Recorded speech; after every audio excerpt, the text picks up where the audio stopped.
Halo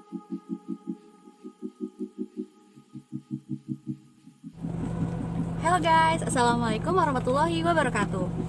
Perkenalkan, nama saya Salsabila, NPM 1811100400443. Dan ini ayah saya. Assalamualaikum. Waalaikumsalam.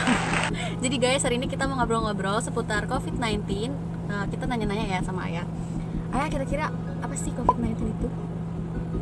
COVID-19 itu singkatan dari coronavirus disease 19 itu karena awal mulanya ada gejala virus itu tahun 2019 kalau nggak salah di bulan Desember.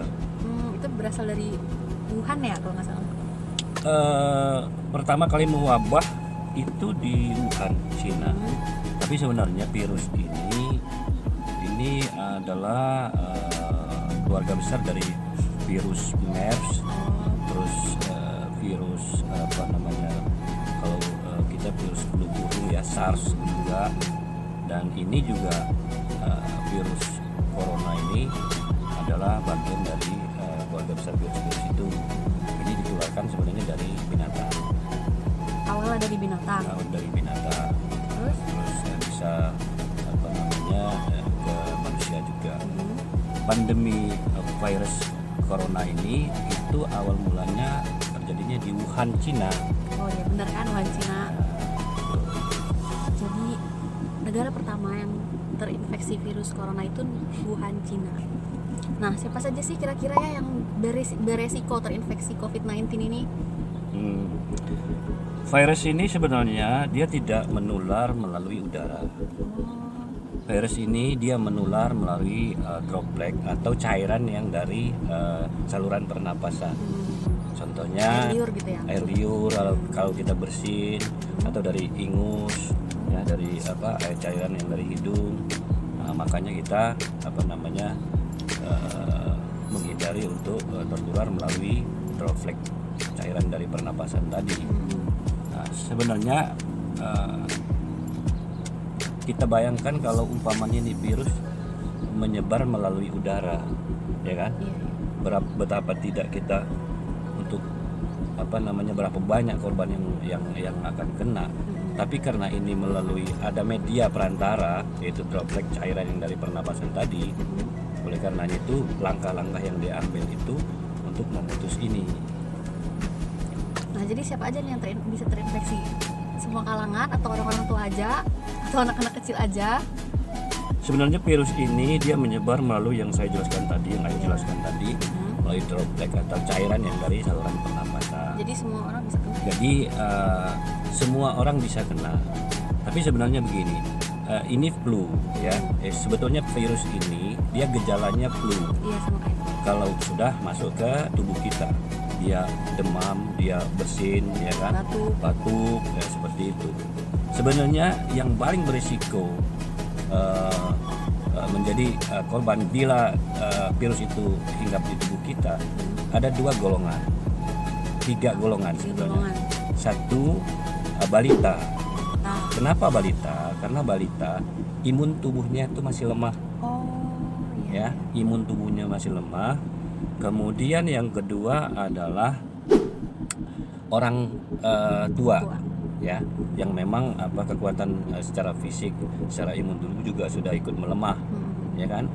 Nah, yang ketiga, orang yang memang ada penyakit penyerta. seperti? Nah, umpamanya dia masuk ke badannya, orang itu sudah mempunyai penyakit bawaan. Seperti mungkin dia ada paru, TBC, ya kan. Kemungkinan juga dia ada penyakit jantung, ginjal, atau apalah penyakit penyerta lain, sehingga memudahkan virus itu untuk berkembang biak. Karena virus ini sebenarnya dia masuk ke dalam tubuh seperti virus-virus flu biasa. Iya, gejala-gejalanya juga sama. Akan tetapi kalau dia sudah masuk ke tubuh, ya kan, di dalam tubuh itu kan, di dalam tubuh kita masing-masing ini ada imun, ya, imun tubuh.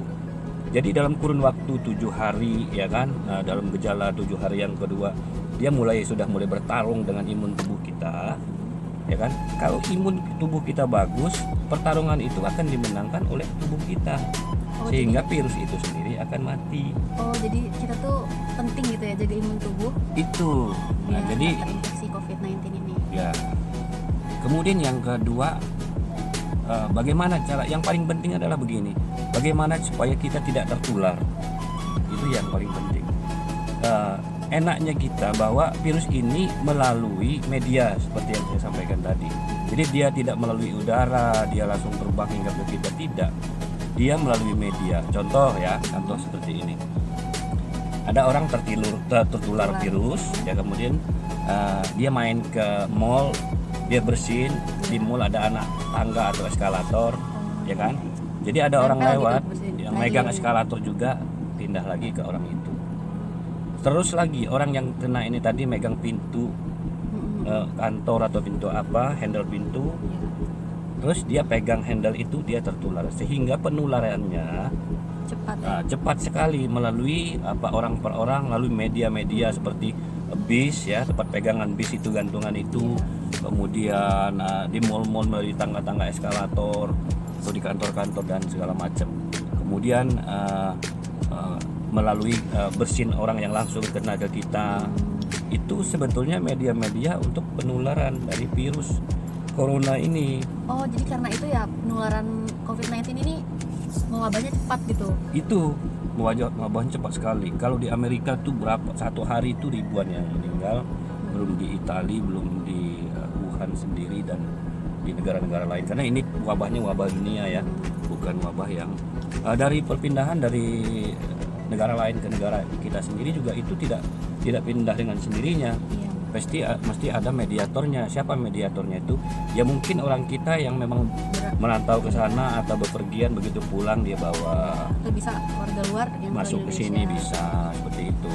Nah kan dampak dari COVID-19 ini kita kan disuruh di rumah aja karena kita disuruh memutuskan mata rantai penularan. Nah apa sih kira-kira dampak dari di rumah aja ini? Kan nggak bisa kerja, nggak bisa kuliah, nggak bisa sekolah, terus banyak juga yang ekonominya susah karena kita nggak kerja gitu. Kira-kira dampaknya? Kita harus pisahkan dulu. Pertama kita pisahkan adalah bagaimana penanggulangan penyebaran virus. Yang kita usahakan ini sekarang ini penyebarannya, penanggulangan penyebarannya. Kenapa penanggulangan penyebarannya? Karena virus ini dia punya umur. Kenapa kita disuruh di rumah saja? Kita diisolasi mandiri di rumah saja, ya kan? Karena apa? Kalau kita di rumah saja, kan kita tidak banyak aktivitas di luar. Kita tidak pergi ke mall yang berkemungkinan untuk memegang media-media tadi. Kita tidak keluar, tidak berkumpul dengan orang-orang yang memungkinkan untuk kena droplet bersinnya. Kita tidak kumpul-kumpul, kita di rumah saja. Loh, kenapa di rumah saja? Karena virus ini sendiri dia hitungan jam. Langsung menularnya hitungan jam. Bukan hitungan jam. Jadi kalau umpamanya begini contoh ya, ini ilustrasinya aja. Ada virus menempel di media ini. Kalau media ini tidak disentuh orang, dia kan akan tetap di sini. Iya. Nah, tetap di sininya ini ada hitungan jam. Umur virus itu ada hitungan jam. Oh iya, paham. Pada saat ini tidak disentuh orang, dia tidak menyebar kemana-mana, ini jadi mati virus ini. Oh iya, paham. Ngerti kan? Ngerti. Jadi itu tujuannya kenapa kita di Harus rumah di rumah saja. aja.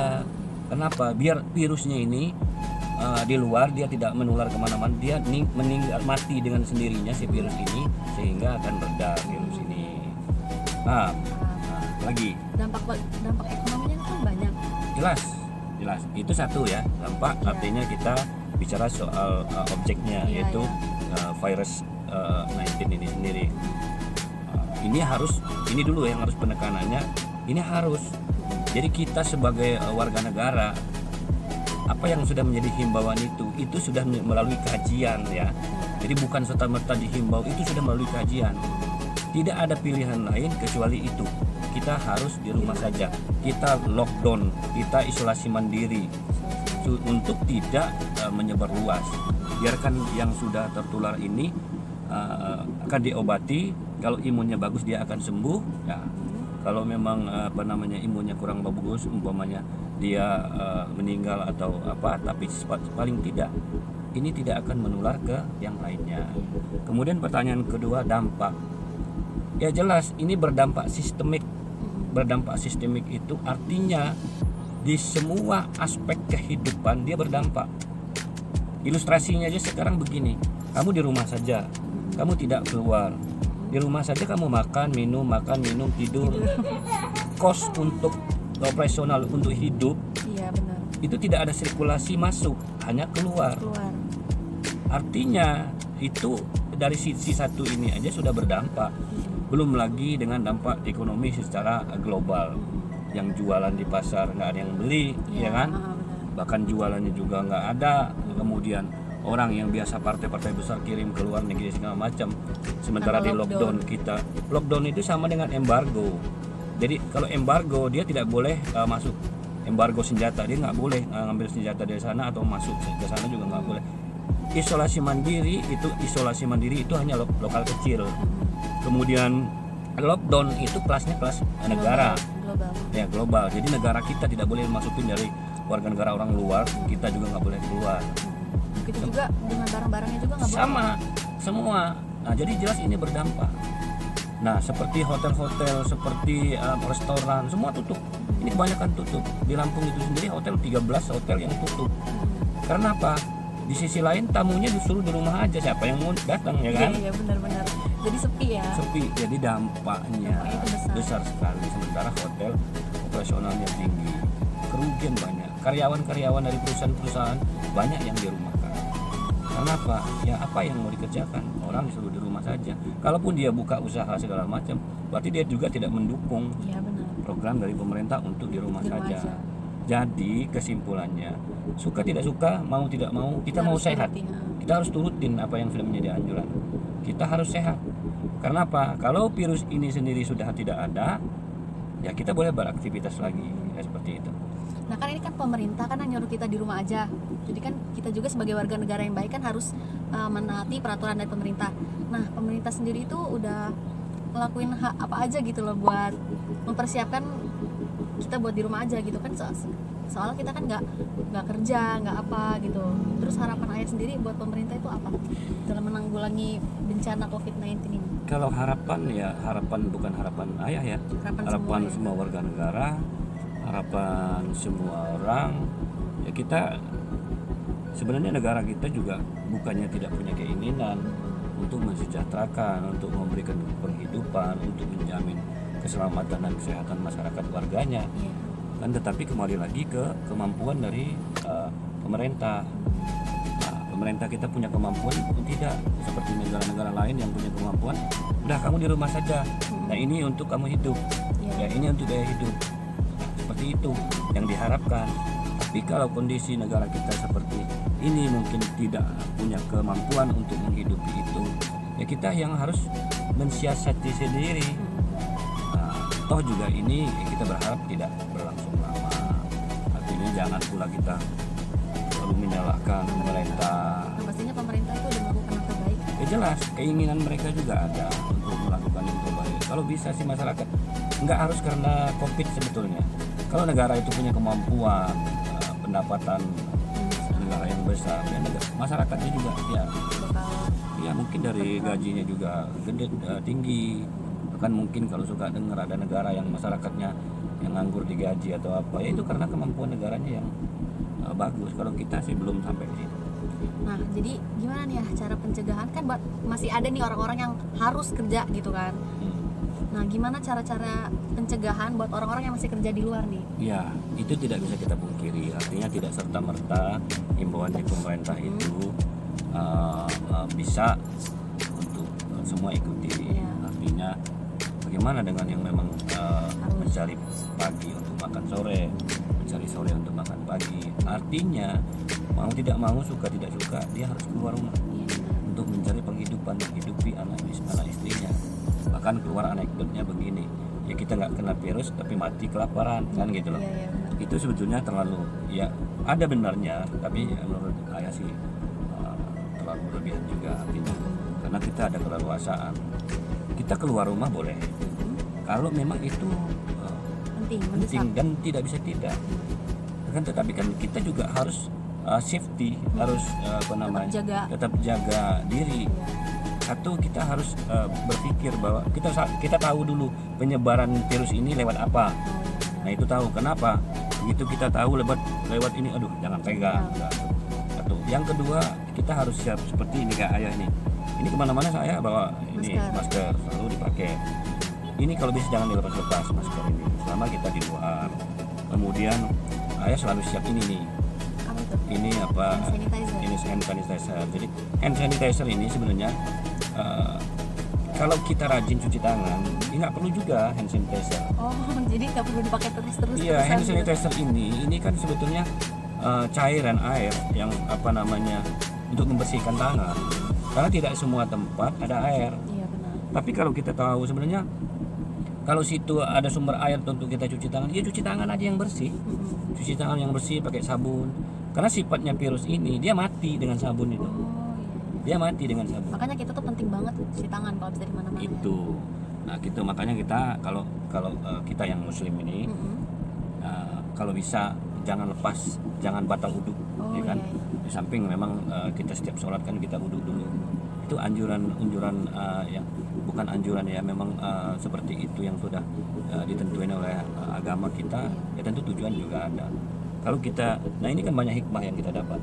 Ternyata kita memang dituntut untuk selalu bersih, paling tidak kan. Dituntut untuk apa namanya hati-hati, tidak sembarangan. Nah, kira-kira itulah hikmah-hikmah yang kita bisa ambil.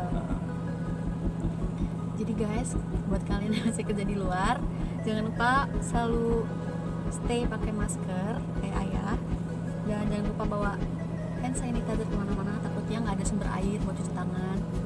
Nah, sekian dulu. Sama satu lagi, boleh? Jaga jarak. Oh iya, jaga jarak, social distancing itu. Social distancing, kemudian physical distancing. Social distancing itu artinya gini, kalau kita tidak boleh kumpul-kumpul. Ayo, umpamanya kan mau reunian, mau kumpul-kumpul sama temen, mau meeting, itu tidak boleh. Tidak diperkenankan dulu. Bahkan ya physical distancing artinya ya, fisiknya kita, kalau kita apa namanya jaga jarak paling nggak 1,5 meter gitu kan. Nah kalau kita kan memang satu rumah, kita memang udah di rumah saja kan. Iya di situ. Kemudian yang kedua, kalau yang terpaksa harus keluar rumah, bepergian keluar rumah, diharapkan pulangnya jangan langsung ke kamar mandi. Kalau bisa langsung ke kamar mandi, buka baju salin di kamar mandi, langsung mandi sabunan apa, baru jangan megang anak istri dulu, jangan dulu salaman lah, nanti kalau sudah baru. Nah kira-kira seperti itu ya. Ya oke. Jelas. Jadi gitu guys, tips dan penjelasan tentang COVID-19 dari ayah saya. Nah sekian dulu video kali ini, kita tutup. Wassalamualaikum warahmatullahi wabarakatuh.